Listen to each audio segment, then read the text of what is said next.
Hoy está como loco. Están perdidos. Hermano, yo pensé que tú eres fan de esa vaina. Después los veo.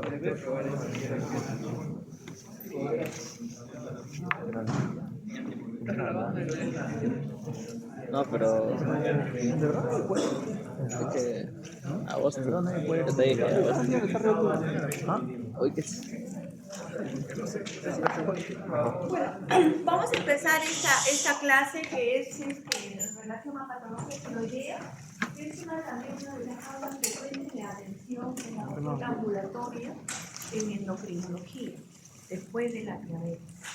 Entonces, las enfermedades tiroideas vamos a encontrar como enfermedades tiroideas transitorias, que pueden ser solamente limitadas en un tiempo, generalmente son las inflamatorias, y también aquellas enfermedades que son frecuentes, que son las autoinmunes, y ya son patologías tiroideas crónicas, ¿no? Entonces vamos a ir viendo cada uno de estos casos.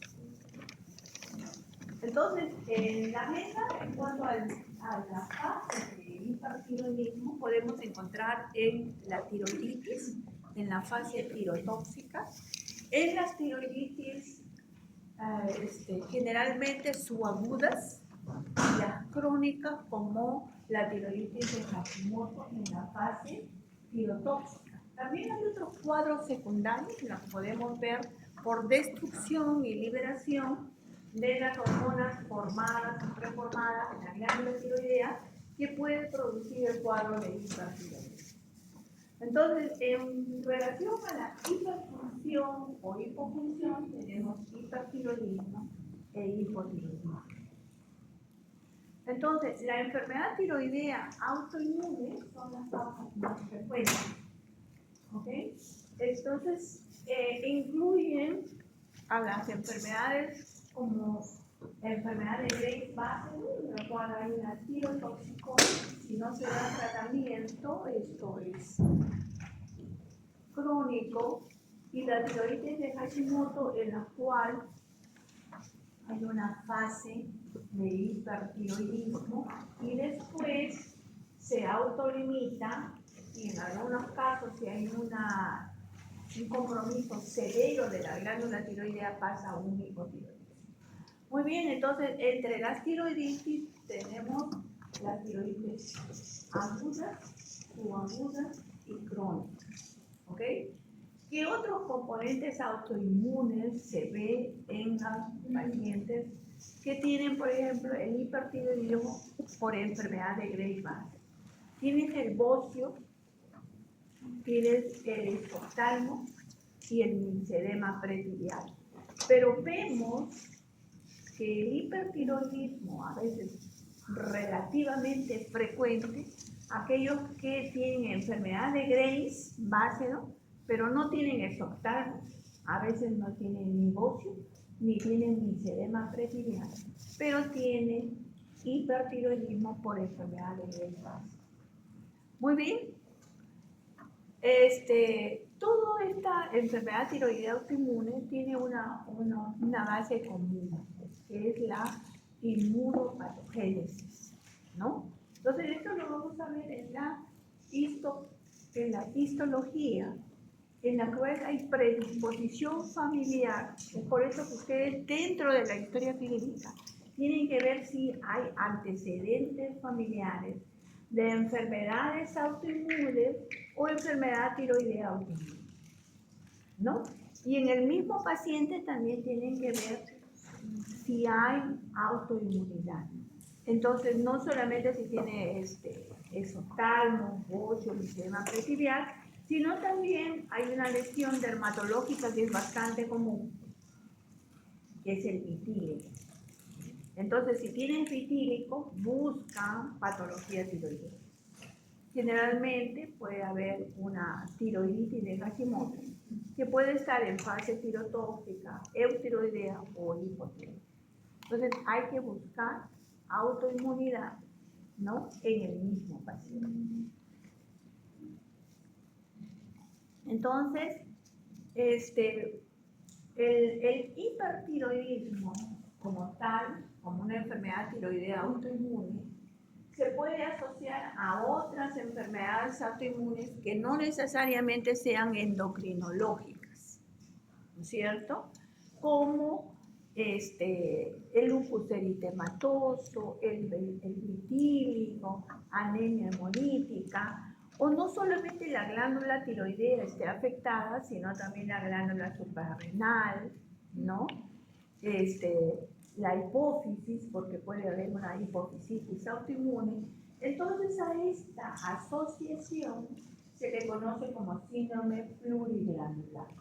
Y hemos visto pacientes, ahora justo tenemos un paciente hospitalizado en la sala San Antonio, en la cual viene por un hipertiroidismo, ¿no? Por un hipertiroidismo que es una enfermedad tiroidea autoinmune, y tiene otra enfermedad tiroidea autoinmune hepática, y están pensando en una hepatitis autoinmune.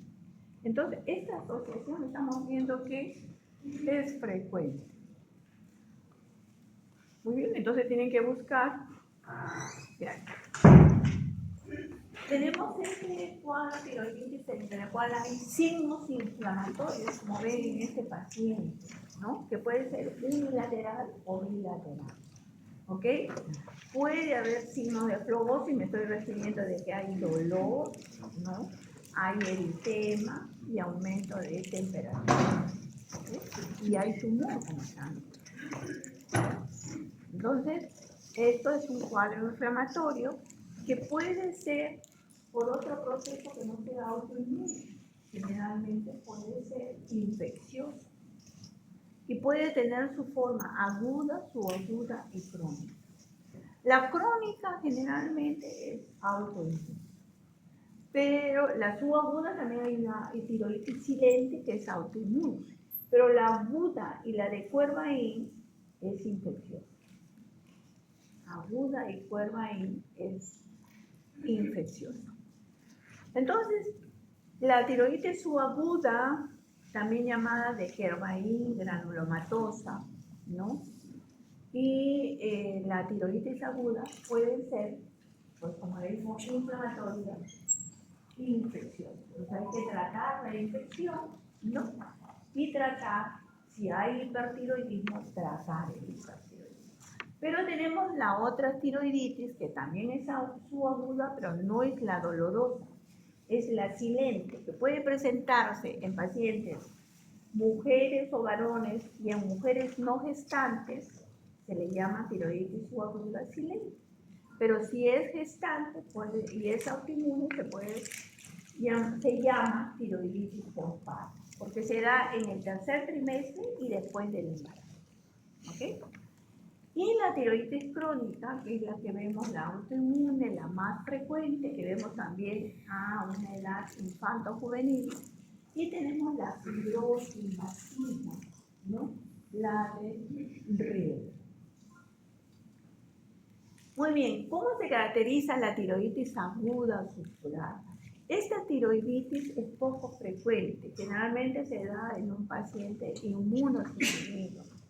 Están asociadas a infecciones bacterianas, puede haber hongos, puede haber virus. Generalmente hay una vía de infección, ¿no?, en la cual puede ocurrir esta patología, por continuidad o por vía linfática, o también puede ser por vía directa, traumatismo, ¿no? Y el paciente de repente tiene una alteración anatómica, como el conducto de estirogloso persistente, alguna fístula, que puede transmitirse las bacterias o los virus a través de eso. Muy bien, entonces nos da una tiroiditis aguda que se comporta como un absceso. Generalmente en estos pacientes no hay compromiso de la función tiroidea. O sea, el paciente está eutiroideo. ¿Ok? Eutiroideo.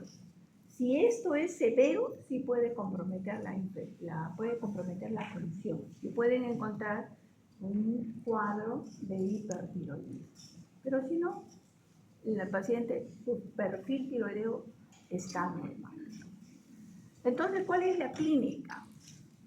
La presencia de una inflamación ¿no? Aguda, con signos de flogosis, una característica del dolor que se irradia, ¿no? Hacia pabellón auricular, hacia el maxilar inferior, incluso a veces hasta en mi cráneo correspondiente, y se acompaña de compromiso sistémico. Hay fiebre, escalofrío, ¿no? Y hay veces hay fluctuación, o sea, ahí hay un absceso, ¿ok? El cual tienen que drenar y dar tratamiento, ¿no? Antibiótico. Entonces, el diagnóstico se hace en relación a la clínica. Tienen que pedir un hemograma y ahí van a encontrar si hay compromiso sistémico ya, leucocitosis, inclusive con desviación izquierda. Como le dije, si el perfil tiroideo, la función tiroidea todavía se conserva, salvo en casos muy severos, van a encontrar un hipertiroidismo transitorio. Pueden usar otras pruebas de función tiroidea que pueden encontrar. Pueden hacer la prueba de captación de yodo, ¿no? La captación de yodo en este caso es normal. La ecografía es poco específica, no ayuda mucho. Y en la gammagrafía, la captación no es normal. Ahí se van a encontrar unas áreas frías de la zona afectada. ¿Ok? Y para para hacer un cultivo, tienen que hacer una aspiración con agujas y mandarlos al cultivo, o sea, la citología, van a encontrar las células inflamatorias y lo mandan a cultivar para ver la sensibilidad y detectar qué germen es. Entonces, el tratamiento generalmente, si es bacteriano, antibiótico terapia, y si hay un absceso, un drenaje. ¿Ok? El paciente mejora, ¿no? Y hay que ver, pues, cuál ha condicionado esto. De repente tiene una persistencia de conducto una fístula. Entonces hay que evaluar esto. Tenemos este cuadro que sí es un poquito más frecuente que el anterior, que es la tiroides subaguda granulomatosa, que se diferencia de la silente porque es dolorosa. Es bien dolorosa. El paciente pasa por diferentes médicos, pasa por el médico de familia, el médico internista, el otorrino, pasa y al final persiste con la sintomatología y ya alguien lo deriva a endocrinología y ya nosotros empezamos el tratamiento. La etiología probablemente sea viral, este tipo de virus que están mencionados aquí. Puede haber incremento de títulos de anticuerpos, ¿no? Y el pródromo generalmente dista de 1 o 2 semanas anteriores, en el cual el paciente tiene algún leve compromiso del estado general, ¿no? Puede tener febrícula, tenia, trance, pero después se presenta un dolor exquisito en la glándula tiroidea, que inclusive la palpación es muy dolorosa. ¿Ok? El paciente a veces comienza por un dolor unilateral y después se hace difuso. Inclusive se acompaña de odinofagia, disfagia, que le limita mucho sus actividades. Es por lo que acude. Entonces a veces le dan tratamiento con antibióticos, antiinflamatorios, no esteroideos y no pasa, persiste esta molestia. En este cuadro de tiroides subaguda sí se puede alterar la función.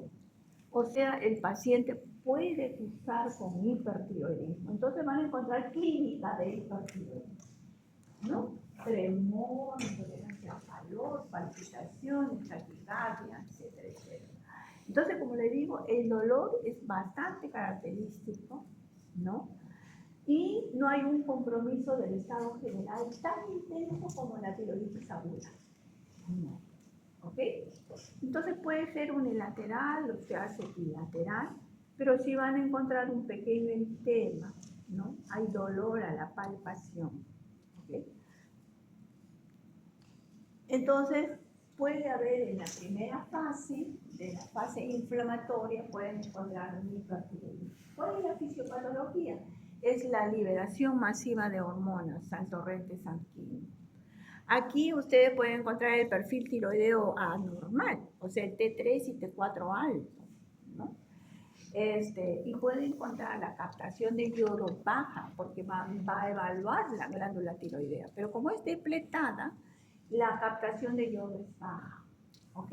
Después ya pueden encontrarlo que el paciente ya se torna eutiroideo cuando ya es manejado, pasa, y si ha sido una tiroiditis bastante importante, ¿no? Severa, el paciente puede quedar con hipotiroidismo. En este cuadro se halla una frecuencia casi de un 30% que puede llegar a un hipotiroidismo, ¿no? A un hipotiroidismo. Entonces, ¿cómo se hace el diagnóstico? También con la clínica, ¿no? Con la clínica, la captación de yodo es baja, la gamografía va a ser la captadora, el perfil tiroideo va a ser un hipertiroidismo transitorio. Anticuerpos negativos. ¿Ok? Y miren las fases por las que pasa el paciente, ¿no? Entonces, no tiene pico. No tiene pico. Pero miren, esta fase de la tiroiditis subaguda o dolorosa tiene un tiempo. Y generalmente, como mnemotécnica, le decimos un embarazo. ¿Cuántos meses? 9 meses. Tenemos entre 3 y 4 meses que el paciente está tirotóxico. Después pasa a una fase, ¿no?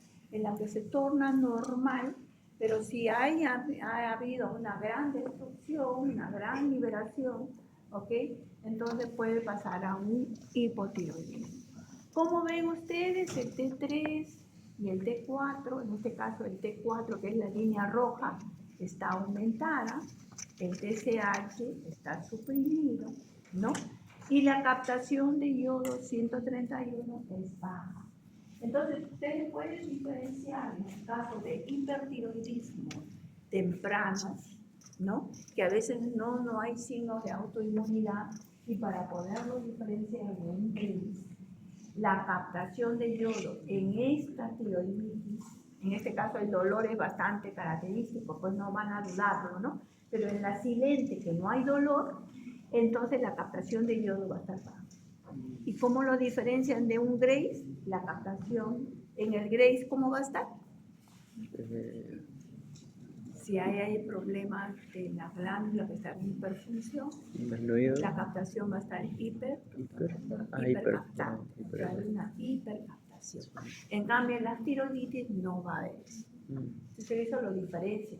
Principalmente en aquellas silentes que no hay dolor. En esta tiroiditis dolorosa, el dolor es característico. ¿Ok? Y después ven ustedes que ya se recupera la captación de yodo hasta normalizarse, ¿no? Y el T4 se baja en algún momento, pero este es transitorio y después se normaliza. ¿Ok? Entonces, al final de los 9 meses, el paciente está en tiroideo, con su captación normal.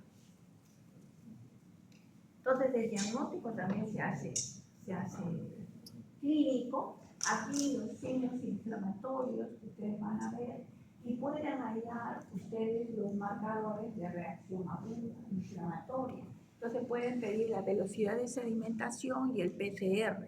¿Cómo lo van a encontrar? Aumentado. Entonces esto es un indicio. No hay autoinmunidad. ¿Ok? Pueden pedir también el perfil tiroideo y la tiroglobulina va a estar elevada. ¿Cómo van a encontrar si logran hacer una biopsia? Van a encontrar gránulos en la citología, van a encontrar células inflamatorias, polinucleares y unas células características que son células gigantes. Y en la histología van a encontrar los granulomas, de células epitelioides y gigantes. ¿Ok? Entonces, esto lo pueden hacer también. Va como forma parte del diagnóstico. Muy bien, miren la gamografía normal y cómo se ve en una tiroides. ¿No es cierto? En una tiroides, la captación baja, captada, no se capta. Muy bien, ¿cuál es el tratamiento en este caso? El tratamiento por lo que acude el paciente es por el dolor intenso. Ya el paciente ha pasado con antibióticos, se ha tomado su paracetamol, otro tipo de antiinflamatorios y no le pasa. ¿Ok? Entonces, si nosotros venimos al cuadro con esta historia, ya no insistimos con antiinflamatorios. Ya no insistimos con antiinflamatorios no esteroideos. Si no le damos los esteroideos, o sea, le damos corticoides. Y los corticoides, el que ustedes mejor manejen, dexametasona, prednisona, metilprednisona, y van a ver ustedes una mejoría espectacular que el paciente les va a agradecer. Hay que darle el tratamiento por lo menos por una semana, irlo suspendiendo gradualmente, porque si ustedes bajan bruscamente, el dolor reaparece. ¿Ok? Entonces tiene que ir manejando el corticoide. Entonces, el tratamiento sintomático, si el paciente no ha usado antiinflamatorios, podrían dar antiinflamatorios, pero generalmente el paciente ya se ha recorrido la solidaridad, los médicos particulares, se han recorrido y no encuentran mejoría. Lo refieren a un endocrinólogo que ya le diagnostica y le da corticoides. ¿Ok? Pero está hipertiroideo.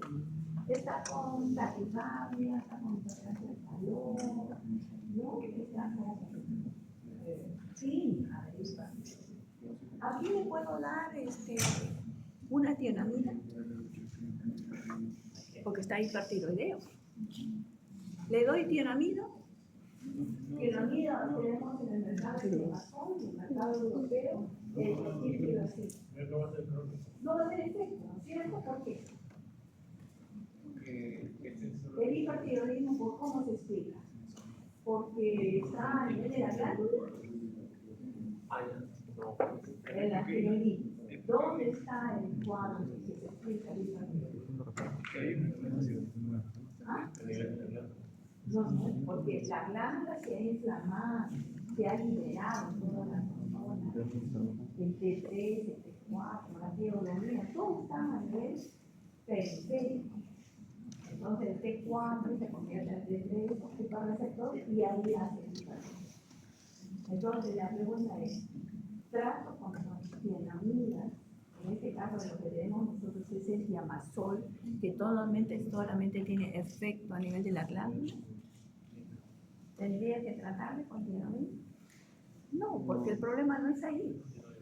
El problema es periférico. Entonces lo que tengo que bloquear es la conversión del tipo A a T3. Entonces, ¿qué uso? ¿Qué uso? Beta bloqueador, que es lo que nosotros tenemos. Entonces podemos usar el propanolol, el bisoprolol, ¿no? Cualquier beta bloqueador que ustedes manejen. ¿Ok? Y con eso, mientras dure el hipertiroidismo, mientras se metabolice las hormonas periféricas y se recupere la glándula tiroidea. Y si el paciente pasa al hipotiroidismo, ¿cómo lo trata? Levotiroxina. Mientras lo necesite. ¿Qué le doy? Levotiroxina. ¿Ok? Entonces, en las tiroiditis yo no doy tianamina. Pero siempre que se les pregunta, ¿qué le doy? Le dicen tiamazol. No. Aquí tengo que dar solamente beta bloqueadores para bloquear a nivel periférico la conversión de T3 a T3. Y esta es la silente, que a veces pasa inadvertido porque el paciente viene con bocio y cuando a veces no viene en fase tirotóxica, a veces viene ya con hipotiroidismo. ¿Ok? Y es por eso a veces se acude, principalmente las mujeres, hago ejercicio, hago mi dieta y sigo con aumento de peso, no puedo manejar el peso, mi piel está seca, ¿no? Sufro de estreñimiento. Entonces ya hay unos síntomas que llaman la atención y podemos encontrar bocio, pero este bocio es pequeño, no es muy grande, es pequeño, difuso. ¿Ok? Este tipo de tiroiditis es infrecuente en la infancia. El que es más frecuente es la tiroiditis vaginal. Eso sí lo vemos a nivel infantil, infanto-juvenil. Entonces, este sí es la etiología es autoinmune. Entonces, generalmente hay predisposición genética. La familia puede tener enfermedad tiroidea autoinmune. Eso hay que preguntar. Entonces, este bocio no es muy grande, no doloroso, de consistencia firme. ¿Eh? Aquí, como es una tiroiditis, también una forma de reconocer esto es que los niveles, como libera tanto T3 y T4, hay una desproporción del T4 y T3 por liberación masiva. O sea, no es que el T4 se convierta a T3, no se libera T4, T3, ¿no? O se convierte. La captación está disminuida, los anticuerpos, que hemos referido los anticuerpos antitiroideos, porque es de la etiología, y van a estar elevados por varias semanas. ¿Ok? Entonces, ¿cuál es el tratamiento de esta tiroiditis silente también? Solamente beta bloqueadores. Y si pasa a la etapa de hipotiroidismo, tratamiento de reemplazo. Dentro de las tiroiditis, la más frecuente es la que vemos esto, y es la primera causa de hipotiroidismo. ¿Ok? Antes era el bocio endémico, pero ya se ha erradicado el bocio endémico. Este es un cuadro clínico que también lo vemos en niños, ¿no? En niños que, por ejemplo, acuden a la consulta porque tienen bocio, porque hay problemas de aprendizaje, porque se duermen en la clase, ¿no? Entonces, hay sospecha de que el desarrollo y el crecimiento tampoco es adecuado, ¿no? Entonces, por eso se nos trae y el paciente está con hipotiroidismo. Como toda patología, es más frecuente en el sexo femenino. ¿Ok? Entonces, esto también a veces se acompaña, se asocia a cromosomopatía. Entonces, pacientes que tienen TAP, que tienen Down, en la evolución, cuando vean ustedes, siempre descarten si es que tiene patología tiroidea autoinmune. En un Turner puede hacer un cuadro de hipotiroidismo por tiroiditis crónica o puede hacer también diabetes. Por eso es que a los Turner no solamente se ve que tiene su insuficiencia ovárica, ¿no? Sino que también puede asociarse una tiroiditis o puede asociarse una diabetes. ¿Ok? La clínica es variable, depende en el momento en que lo encuentre. El paciente puede estar con su bocio eutiroideo o puede estar en la fase tirotóxica, que a veces pasa inadvertido para el paciente. Lo que viene más frecuente es cuando está en hipotiroidismo. ¿Bien? Y el motivo de consulta de niños, como ya le dije, la presencia del bocio, problemas en el crecimiento, problemas en el aprendizaje, ¿no? Nos hace sospechar que este niño tiene problemas de hipotiroidismo. Y como les digo, estos procesos autoinmunes se asocian a otros problemas autoinmunes también de otras glándulas o de otros problemas no endocrinológicos. ¿Cómo se conoce este? Síndrome poliglandular. En la clasificación tenemos clasificación 1, 2, 3 y tenemos también por letras, ¿no? A, B, C. Entonces hay que ver a qué tipo de síndrome poliglandular corresponde. La clínica, como ya les dije, puede haber una fase de hashitoxicosis, que es transitoria, ¿no? Fase transitoria. Entonces, el bocio generalmente es difuso, simétrico, ¿no?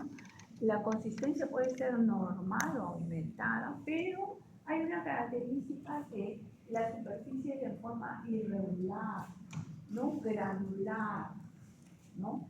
Es móvil, indoloro, indicando pues su benignidad. ¿Ok? Como le dije, depende en qué fase la encuentro. Lo más probablemente a veces es un hipotiroidismo subclínico o un hipotiroidismo clínico. ¿Ok? Tienen que pedirle los anticuerpos antitiroideos, los antimicrosomales, antitiroglobulina, ¿no? Y generalmente estos anticuerpos son positivos entre el 80 y 90%. Puede haber un 10 a 20% que tiene una clínica de tiroiditis crónica autoinmune con anticuerpos negativos. ¿Ok? Un 10 a 20%. pero la mayoría es positiva. Dependiendo cómo lo encuentren, pueden encontrar una gamografía en el cual hay un defecto enzimático que se puede asociar, que no es muy frecuente, un defecto enzimático que puede adquirirse o ser genético, y van a encontrar que en las primeras 2 horas la captación es alta, y si le toman una gamografía es hipercaptador. Pueden encontrar también no solamente difuso en una tiroiditis crónica, sino también la presencia de nódulos. No es muy frecuente, no es muy frecuente. Generalmente el bocio es difuso, firme, ¿no? Y la gamografía, como es irregular, van a encontrar una gamografía que simula una glándula en parches, bien irregular, semejante a parches, ¿no? La gamografía son las que captan, son las que no captan, ¿no?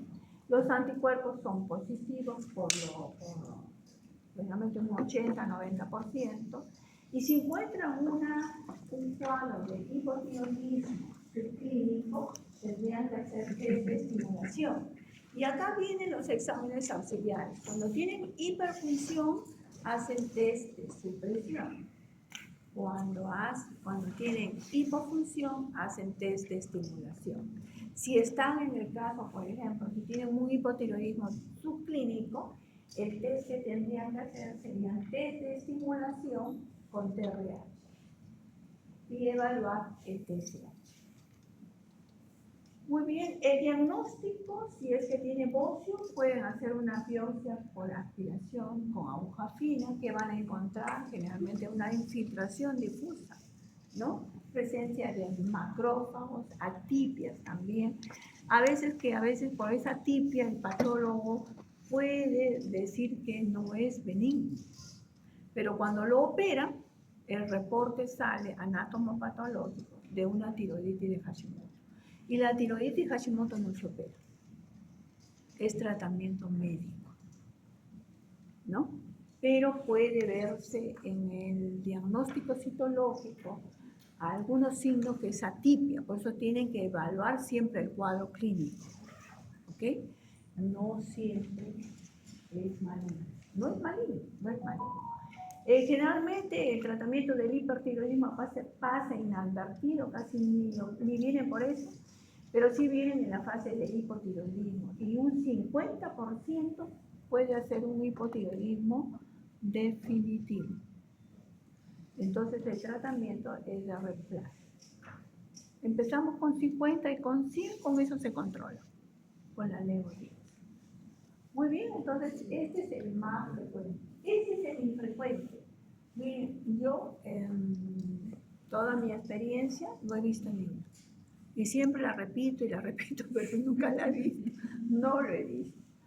Es una tiroiditis que dice invasiva fibrosa. Es muy rara.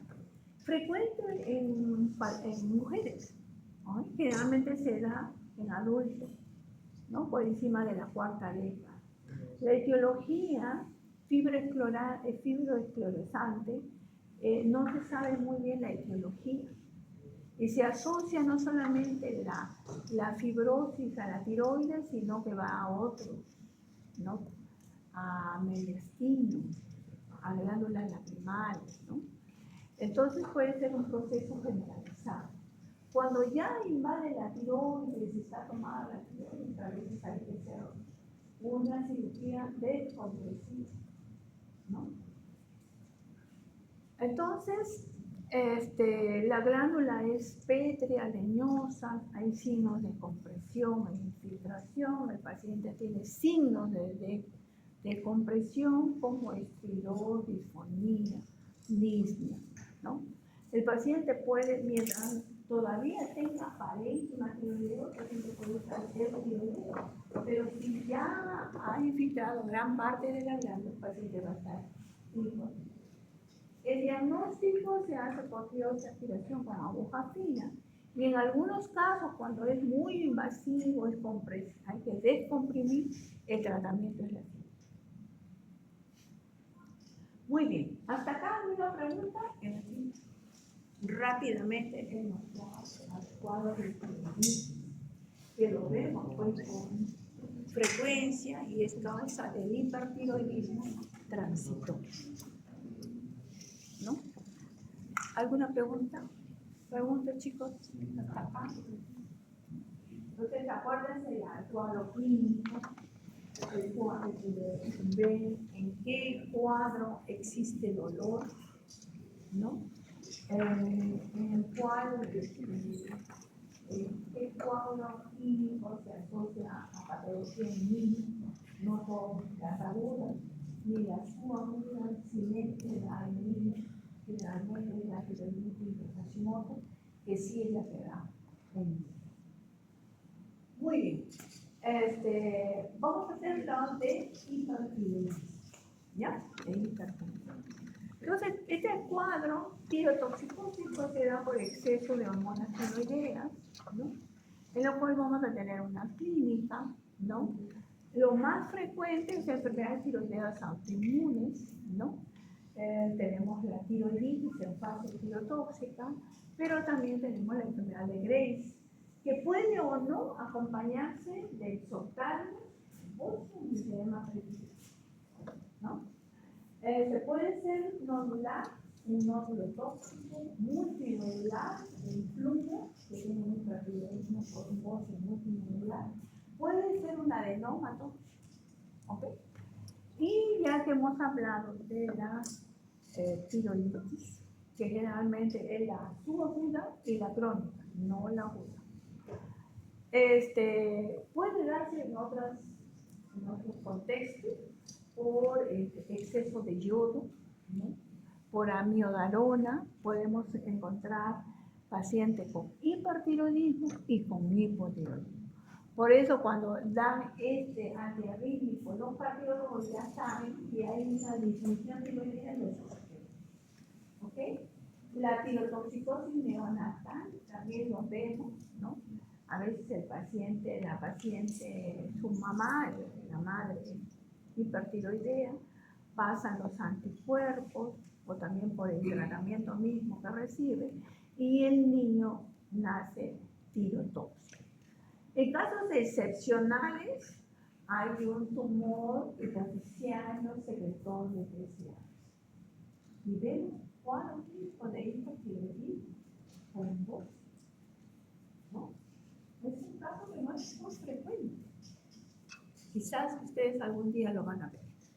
No muy lejano. No muy lejano. ¿Ok? Poliocarcinoma o mola eratiforme también. Y la metástasis, a veces hay pacientes tiroidectomizados por cáncer de tiroides, ¿no? Y hay metástasis a ganglio, a hueso. Y aquí la tiroglobulina está aumentada y ahí puede haber clínica de hipertiroidismo, ¿no? El estruma ovárico también puede ser causa, pero son causas excepcionales, raras, pero sí hay que utilizar. Clínica del hipertiroidismo, ¿cuáles son los signos y los síntomas más frecuentes? ¿No? Entonces ustedes van a ver dentro de los síntomas el nerviosismo, el paciente ansioso, la baja de peso, la diaforesis, la taquicardia, el temblor, ¿no? La intolerancia al calor.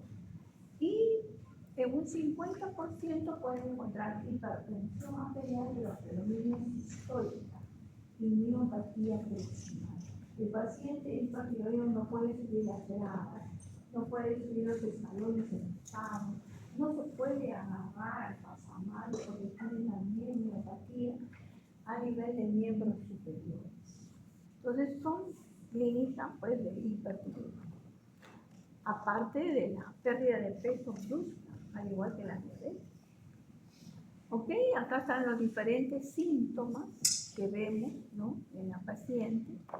El compromiso es sistémico. Recuerden que hay receptores de las hormonas tiroideas a nivel sistémico. ¿Y cuáles son los efectos realmente que dejan secuelas? A nivel cardíaco, hay una cardiomiopatía tirotóxica. El paciente a nivel de hueso casi no se puede fracturar porque es de por otro. ¿Ok? Entonces, este paciente hay que evitar que siga con este hipertiroidismo.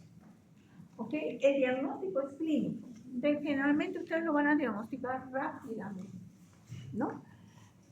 Si hay bocio, ¿no? Hay que ver si tiene frémito y soplo. Generalmente eso lo vemos en el paciente que tiene enfermedad de Graves. En las tiroiditis que tienen hipertiroidismo o adenoma o nódulo tóxico no van a encontrar soplo ni frémito. En el brain sí, en el Graves sí, más frecuente. Muy bien, el perfil tiroideo está alterado si es primario, T3 y T4 elevado.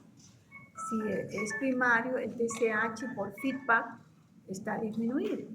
Entonces van a encontrar el T4 y T3 alto y TSH disminuido. El TRH no se mide. Si es un hipertiroidismo secundario, ¿cómo va a ser el perfil?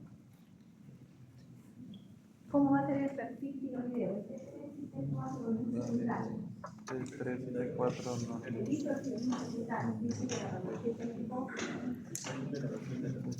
va a haber hipertiroidismo T3 y T4 alto. Y el TSH también va a estar alto. ¿Ok? También va a estar alto. Muy bien. Si es autoinmune, que vamos a encontrar el TCI, inmunoglobulina simuladora de TSH, o los anticuerpos contra el receptor defensor. ¿No? Entonces, eso lo tienen que pedir en aquellos hipertiroidismos de inicio reciente, que no saben si a lo mejor es un hipertiroidismo transitorio por una tiroiditis subaguda, ¿no? Silene, ¿no? O puede ser un ¿Cómo yo detecto esto? ¿No? Pidiendo anticuerpos específicos si estoy pensando que es un Graves. ¿Ok? Y le puedo pedir una gamografía. En el Graves, ¿cómo está la gamografía? ¿Cómo está? Hipercaptación. Y en una tiroiditis en fase tirotóxica, ¿cómo está la captación? Baja a captar. ¿No es cierto? Muy bien, esa es la diferencia. Y entonces en la enfermedad de Graves ácido, pues es una enfermedad tiroidea autoinmune con un hipertiroidismo. Si no hay un tratamiento adecuado a tiempo, pues es crónico. Y generalmente se relaciona con los oftalmos, con un misedema, pero no siempre Graves se acompaña de eso. ¿Ok? Es una de las causas más frecuentes que vemos, generalmente en patología también más frecuente en el sexo femenino. Los anticuerpos específicos que ya les mencioné. En el mejor de los casos, el hipertiroidismo se acompaña de bocio, de exoftalmos o un misedema pretibial. En el mejor de los casos, a veces la patología, la fisiopatología se debe pues a un mecanismo autoinmune, pero también hay que ver que hay antígenos y anticuerpos a nivel ocular y a nivel de piel. Entonces, el paciente puede estar hipertiroideo, ¿no? Y el esoftalmo presentarse inclusive después del tratamiento, cuando ya quizás está hipotiroideo y se presenta el esoftalmo. O sea, no, generalmente a veces no es simultáneo, sincrónicamente. Puede preceder a un hipertiroidismo clínico, el esoftalmo, o puede pasar que ya está en tratamiento, ya ha remitido el hipertiroidismo y el esoftalmo presenta. ¿Ok? Esa es la, digamos, una de los hallazgos que se ven. ¿Ok? Vemos aquí el esoftalmo característico que puede ser unilateral o bilateral. Como le dije, puede presentarse antes de la clínica manifiesta o inclusive cuando el paciente ya está controlado. ¿Ok? Esta esoftalmo puede ser severo, inclusive como causa de ceguera. Entonces, hay signos de actividad de esta órbita tiroidea. Puede ser infiltrativa, ustedes ven ahí una gran hemosis, una gran inflamación. Entonces, vemos ahí unos isoftalmos, ¿no?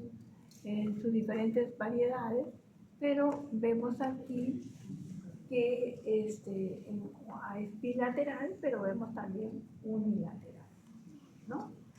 El antígeno es diferente al antígeno que está en la glándula tiroidea. ¿Ya? Entonces, hay patrón inflamatorios como las citoquinas que estimulan los fibroblastos para sintetizar y segregar tejidos que se llaman glucosaminoglicanos. ¿Cómo lo podemos nosotros ver si es un exoftalmo con una imagen? ¿No? A veces puede ser una proptosis, no necesariamente por un exoftalmo, sino puede ser por un tumor. Entonces, ¿cómo diferencio un tumor de un exoftalmo? Le tomo una resonancia. En la resonancia, si es un exoftalmo, voy a ver aumento de la grasa retroorbitaria. Y en el caso de un tumor, voy a ver el tumor que está produciendo el globo. ¿Ok? Entonces, una imagen también nos puede ayudar. Acá están los diferentes grados en los cuales solamente hay retracción palpebral por el hipertiroidismo, pero puede haber edema, proptosis, ¿no? Compromiso de la córnea o inclusive pérdida de la visión con compromiso del nervio óptico, cuyo grado es bastante severo, grado 6. Entonces, esta es la clásica. Ok, también vemos los scores de severidad y lo dividimos y lo clasificamos en leve, moderado, severo. Vemos el grado. Si hay solamente retracción, compromiso de los tejidos blancos. Si hay proptosis, hay que ver el grado de proptosis. Si hay diplopia, ¿no? Si hay exposición corneal, ¿no? O cómo está el estado del nervio óptico. Entonces, de acuerdo a eso, vemos la severidad. Leve, moderado o severo. En la enfermedad de Graves, como les dije, el grupo etario es de 20 a 40 años. Generalmente es el bocio difuso. Puede acompañarse de exoftalmos, de sedema. En el bocio multinodular tóxico, generalmente el grupo etario es mucho mayor, más adulto, mayor de 50 años, ¿no? Y el adenoma tóxico puede ser de mediana edad, de 35 a 50 años. ¿Cuál es el más frecuente? El menos frecuente, el adenoma tóxico, pero también los síntomas, como digo, la oftalmopatía no siempre está correlacionando con la clínica de hipertiroidismo. Puede preceder, como puede ser cuando ya el paciente está controlado. Generalmente en la enfermedad de Graves el bocio es difuso y hay soplo tiroideo, no así en los nodulares o en los multinodulares. Pero si le hacemos la pregunta y pone positivo cuando no es así. No hay soplo tiroideo ni frémito en los bocios nodulares tóxicos. ¿Ok? Y en la gammagrafía, como se ve, que ya lo hemos visto también, y la presencia de anticuerpos. Anticuerpos en la enfermedad de Graves, anticuerpos positivos en la tiroiditis autoinmune, ¿no? Y los adenomas, el nódulo tóxico, el bocio multinodular, los anticuerpos son negativos. Muy bien, este bocio multinodular hiperfuncionante, ¿no?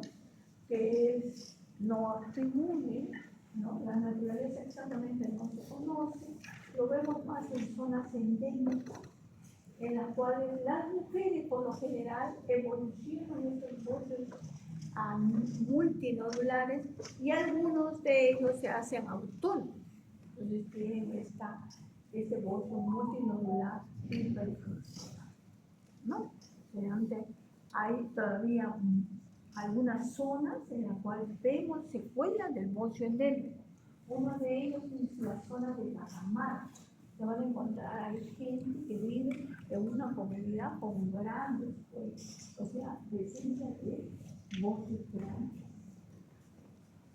Muy bien, adenoma tiroideo tóxico, ¿no? El adenoma tiroideo tóxico, si ustedes le toman una gamografía, lo que capta es el nódulo, mientras tanto el resto del parénquima tiroideo está suprimido y solamente se ve el nódulo o el adenoma tóxico.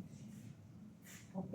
Generalmente puede ser genético a mutaciones del gen, del receptor de TSH, ¿no? O de la subunidad alfa, ¿no? Entonces, esto es en relación a la etiopatogenia de la enfermedad de Luna. La tiroiditis ya lo hemos dicho, ya no vamos a repetir, ya lo hemos dicho.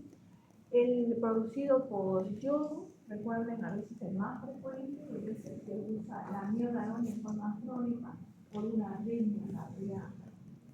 ¿Okay? Entonces pueden encontrar fases de hipertiroidismo como de hipotiroidismo. Entonces hay que suspender el tratamiento y cambiar antidiabéticos. El facticio puede ser, ¿no? A veces, si ustedes están tomando sobredosis de hormonas tiroideas o algunos pacientes que toman algunos medicamentos para bajar de peso y entre ellos, ¿no? Y entre ellos está las hormonas tiroideas. No lo saben y lo toman, y cuando vienen aquellas pacientes con sobrepeso o obesidad hipertiroidea. ¿No es cierto? Aquí, ¿cómo está la tiroglobulina? ¿Normal, alto o disminuido? El hipertiroidismo facticio, que no es que la glándula está afectada. ¿Cómo está la tiroglobulina? Está disminuida. disminuida.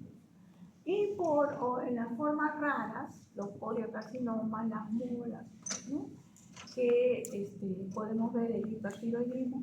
Y en la fase de hiperemesis gravídica a veces simulan las gestantes clínicas de hipertiroidismo, pero es por aumento de la actividad de la gonadotrofina coriónica humana. Se trata, se le pide el perfil tiroideo y el perfil tiroideo está normal. Se trata la hiperemesis gravídica y mejora la clínica sugestiva del hipertiroidismo. Muy bien, entonces acá tenemos el hipertiroidismo inducido por yodo. Hay dos tipos, el tipo 1 y el tipo 2, ¿no? Podría presentarse el tipo 1 en un bocio multinodular y el tipo 2 no hay esto.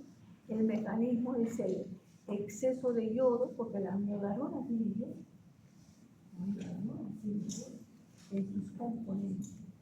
La captación de yodo puede ser mayor al 5% o puede ser en la tipo 2 menor del 2%. En la ecografía, la glándula tiroidea está aumentada de tamaño, puede haber algunas lesiones focales y hay una vascularidad sanguínea aumentada, ¿no? O puede estar disminuida, hay parámetros que nos dan. Los anticuerpos en el tipo 2, el inducido por amiodarona, está ausente, pero en el tipo 1 hay una base inmunológica que si tú le das yodo, hace este cuadro de hipertiroidismo inducido por yodo, porque tenía una base autoinmune. ¿Ok? Ese es el tipo 1. Muy bien. El tratamiento difiere, porque como tiene una base autoinmune y la glándula es la que está afectada, entonces puede dar tiamazol. Puedes darle tiamazol. En cambio, en el tipo 2, por es una inflamación, una destrucción de los tirocitos, se comporta como una tiroiditis. ¿Y cuál es el tratamiento? El tratamiento puedes darle prednisona, ¿no? Y si está en fase hipertiroidea, beta-bloqueador. Muy bien. Y lo que tienes que hacer es suspender la miodarona. Es lo que tienes que hacer.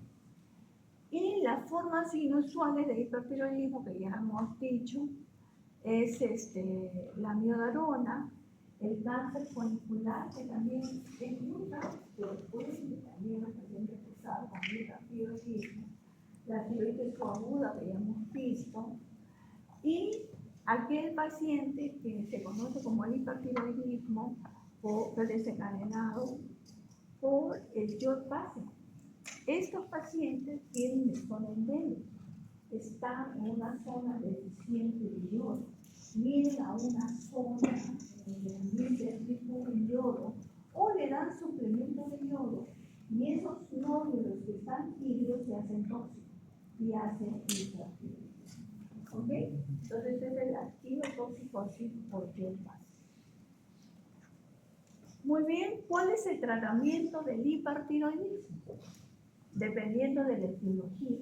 No es lo mismo una tiroiditis en fase tirotóxica con un hipertiroidismo o por enfermedad tiroidea autoinmune como enfermedad de bajo. ¿Okay? Si el paciente tiene un hipertiroidismo, lo que tienes que tratar es para que el paciente logre normalizar, ¿no? Y estar en eutiroidea. El tratamiento del hipertiroidismo inicial, ¿no? Generalmente tratamiento médico. En nuestro medio tenemos tiamazol. Si es un GRES, le damos tiamazol. Pero tenemos que dar terapia adyuvante porque el tiamazol solamente inhibe la síntesis, pero lo que está liberado a nivel periférico sigue actuando. Entonces ahí tienes que darle la terapia adyuvante. Entonces ya te quedan los beta bloqueadores o compuestos por yodo que también inhiben la conversión de T4 a T3. ¿Ok? En caso de que no funcione la droga de primera línea de tratamiento médico, que puede darlo hasta de 6 meses hasta un año, ¿no? Y no mejore, y ese bocio es grande, entonces el tratamiento alternativo tendría que ser el yodo radiactivo o la cirugía, ¿no? Entonces el paciente, si no funciona el tratamiento médico, no lo puede mantener el hipertiroidismo. Tiene que buscar un tratamiento de segunda línea. Y ahí le queda el yodo radiactivo, ¿no? O la cirugía. Entonces, el yodo se puede usar como tratamiento del hipertiroidismo, pero en tiempo limitado, porque el yodo, ¿no? Bloquea la conversión periférica de T4 a T3 y también saturan la glándula y por un tiempo limitado inhiben la síntesis de hormonas tiroideas, pero no puede pasarte más de 10 días, porque si no hay un fenómeno de escape y el paciente ya no está controlado, sino ya nuevamente hace hipertiroidismo. Entonces, en el paciente que va a pasar a cirugía, le suspendemos a veces el tiamazol y le damos yodo. Le damos yodo por vía oral, le damos el yodo en los años. Le damos y lo bajamos, lo controlamos, el hipertiroidismo, pero le preguntamos al cirujano cuándo lo vas a operar, si el tratamiento definitivo es cirugía. Entonces le voy a decir, en una semana, muy bien, en una semana tengo el tiempo suficiente para controlar al paciente. ¿Ok? Entonces, saturo la glándula con yodo, no sintetiza las hormonas tiroideas y a nivel periférico bloqueo la conversión de T4 a T3, pero por un tiempo limitado. ¿Ok?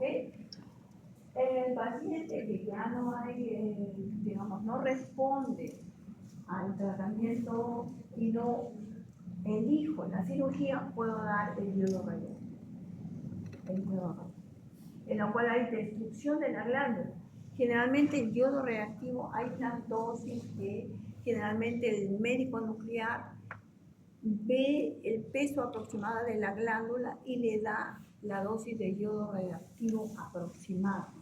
Pero generalmente estamos viendo en serie de casos que en un largo de 10 años aquellos que han recibido yodo reactivo están hipotiroideos. Hay un hipotiroidismo por yodo reactivo.